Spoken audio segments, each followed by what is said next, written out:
Hello there, what I'm showing you today is the Mantis MT-5 Kunitza. This is the version with the bead blast finish blade, and this is one of the higher end offerings from Mantis knives. And this actually is not the first Mantis Kunitza I have owned. I did own a model that had the black finish along the blade, and I don't own that one anymore. I did a short review on it on Blade forums, so if you actually just go to Google and type in Mantis Kunitza, I think it's the second or third result. I wrote a written review about it. So if you want to see my earlier thoughts, please do look that up online and take a look at it. I wanted to show this one off today because this is a model that I just picked up because it was around 40 bucks on eBay, which of course that price is way below what they're actually selling this knife for, usually in excess of $100.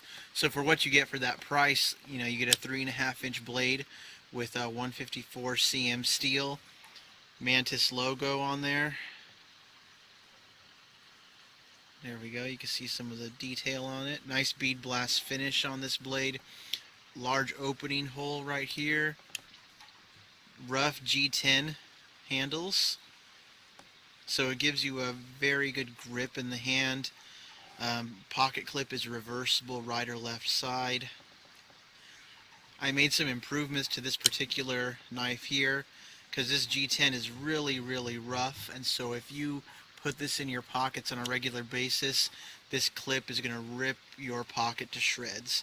So I actually removed the entire clip, sanded underneath it. It's hard to tell right here, but I sanded underneath the clip on the G10, and now it slides in and out pretty smoothly. And you'll also notice, looking at this knife, it's a flow-through design, and it doesn't come that way from the factory. They actually have a steel backspacer that covers all of this right here, and I removed it from this model. And this knife is already pretty much a heavyweight, weighs around 9 ounces. So for a folding knife, that is huge. And so why they decided to put this thing in here, big steel backspacer, I'm not too sure. Maybe for strength, but it still seems pretty stable without it. And once you disassemble this knife, you can just pop this sucker right on out, and you have a nice open construction design, and it reduces the knife's weight by at least an ounce because this thing is monstrous. Solid steel right here. This is really heavy duty. They could have used aluminum, they could have used any other material to make this thing if they decided they had to have a backspacer in this knife. And so my main complaint about the first knife I received, that was a Mantis Kunitza, when I was disassembling it, I stripped out several of the screws.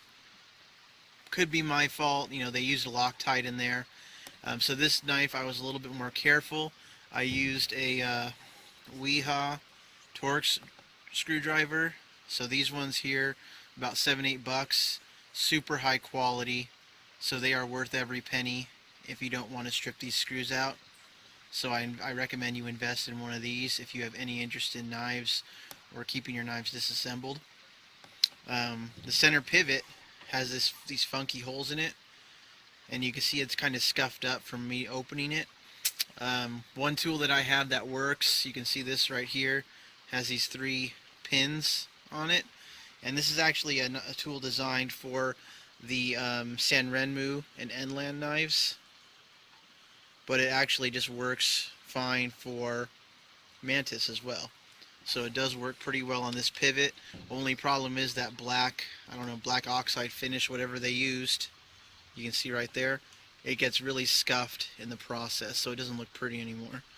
But that enables you to disassemble this knife, which I do to every knife that I own, just to clean out all the factory gunk. They use nice phosphor bronze washers in there. Probably can't see them too well, but that's what they use. And once I got this knife disassembled, reassembled, it's a lot better. Centering's not great. Let me show you right here. Let's hold it up to the camera.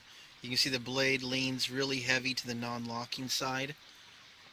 It's not touching at all, but it takes a little bit of playing with this pivot right here to get it just right so it won't rub, and it'll also still open smoothly. And speaking of, it has a flipper. Flipper's not great.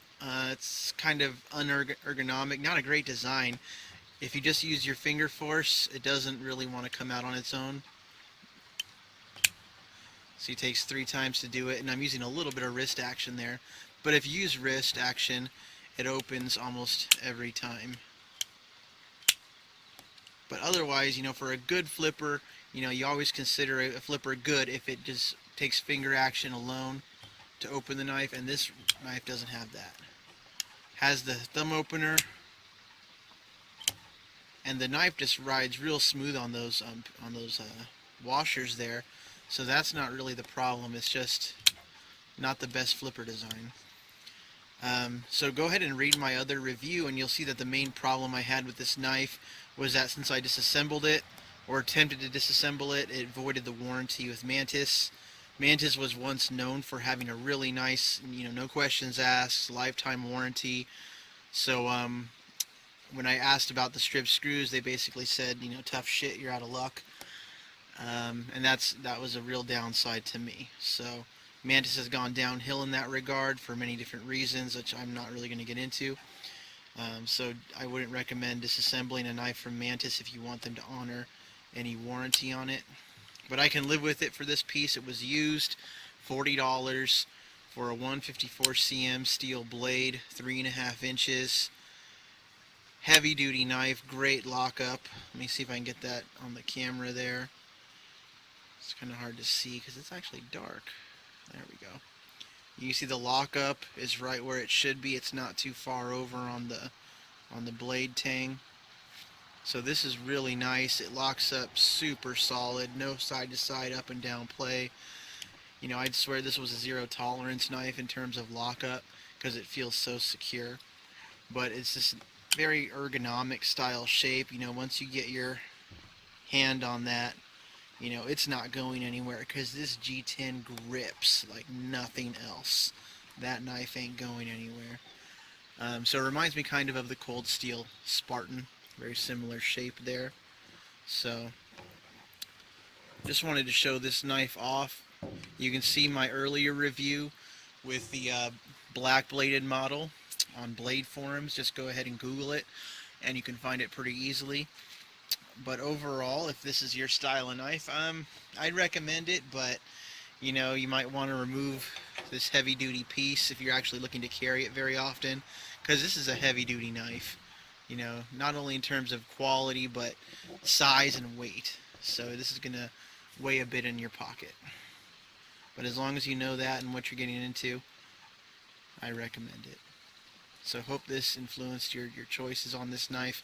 Let me know if you have any questions, because it's a pretty cool design, and Mantis gets a ton of shit on the forums for crap that they've allegedly pulled, and I don't know anything about that, but the products themselves are halfway decent if you give them a chance. So let me know if you have questions. Thanks.